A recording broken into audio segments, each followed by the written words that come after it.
Good morning, everyone. I've tried to be quiet about this issue, but as I see more and more justifying of it, let's just cut to the chase.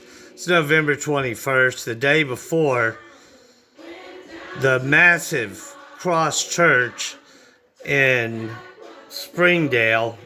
Not sure what you know or don't know about Cross Church, but it's big.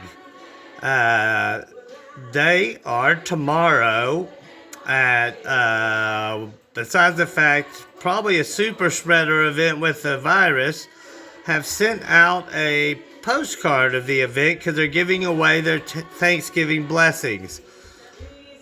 Y'all know my heart. And I'm way into helping those experiencing food insecurity. So, sounds great, right?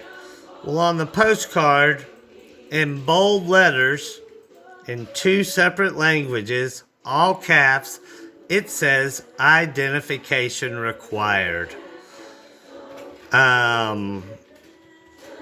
I don't think I need to tell you why this is problematic, but let's just go ahead and get a couple of things off my chest. The same people justifying the reason that they did that are the same people that justify the cops putting bullets in the back of black men's back. It's the same type of stuff. It screams... if you have documentation issues or no undocumented humans, if you're allowed, it's screaming that.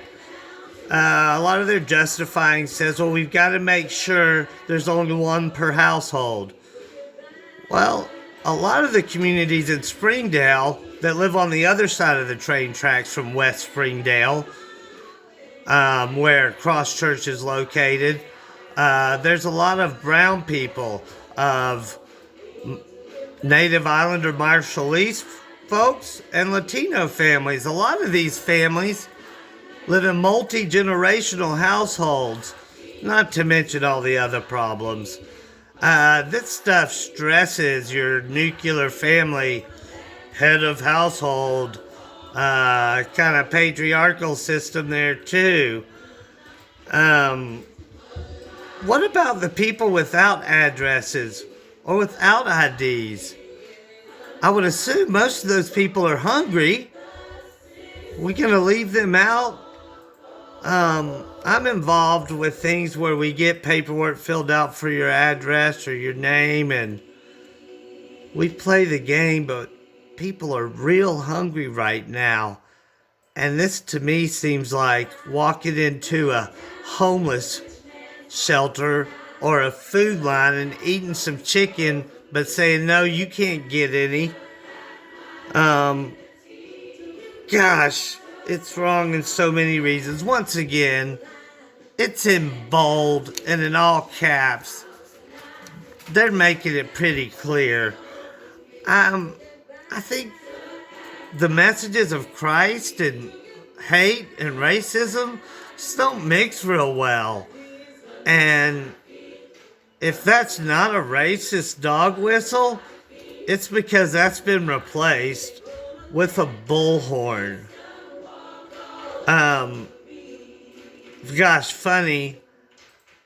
I was alerted about this matter because Pastor Clint, a well-respected man of faith in our community, posted something on Facebook, and my stomach immediately got sick, and I shared it. Well, my friend Derek Van Vost, who happens to be black, shared it. Next thing you know, the racists of Springdale are making social media posts about the black devil, trying to keep people from getting fed. They didn't touch me. Some people know that I'm a loudmouth activist, or loudmouth Pastor Clint seemed to be a good target for a church that seems to compete for money from other churches. They seem to be a lot about money. Anyway, I had to vent a little frustration about putting it in Espanol and Inglés. Identification required to eat. And every time they tell you the reasons why they're doing it, it reinforces the matter.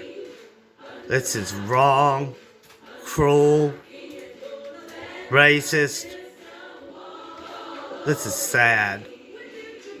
I hope some people get fed tomorrow at this event, because I'm sure they will. I hope some people that are hungry get fed. That's all. Peace.